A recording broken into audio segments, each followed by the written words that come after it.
आपण येथे खूप सारी कैरी आणली होती. म्हणलं मस्त अशी कैरीची भाजी तरी करा.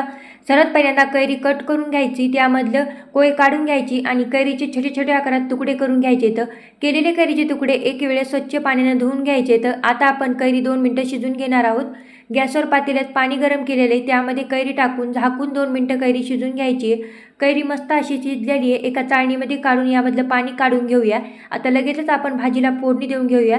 कढईमध्ये 2 पळी तेल घातलेले. तेल गरम झालं की मोहरी, जिरे, कढीपत्ता घालायचा, अद्रक लसूण पेस्ट घालून चांगले एकदा हे मिक्स करून घ्यायचे. यामध्ये एक सुकी मिरची घालायची, पुन्हा एकदा चांगलं मिक्स करायचं. आता घालायची लाल तिखट, हळद, धना पावडर घालून पुन्हा एकदा चांगलं मिक्स करायचं. थोडंसं पाणी टाकून 2 मिनिटं ही गिरवी शिजून घ्यायची. लगेचच यामध्ये कैरीच्या फोडी घालायच्या, चांगले एकदा हे मिक्स करून घ्यायचे. आता यामध्ये घालायचं आहे पाणी. पाणी आवश्यकतेनुसार घालायचं. शेंगदाण्याचा कूट घालायचा, चांगलं एकदा मिक्स करून घ्यायचं. चवीनुसार मीठ घालून झाकून ही भाजी 2 मिनिटं शिजून घ्यायची. मस्त अशी आपली भाजी रस्सेदार शिजलेली आहे. वरून बारीक चिरलेली कोथिंबीर टाकायची. तयार आहे आपली कैरीची भाजी. कैरीची भाजी खा आणि चॅनलला नक्की एक सबस्क्राईब करा.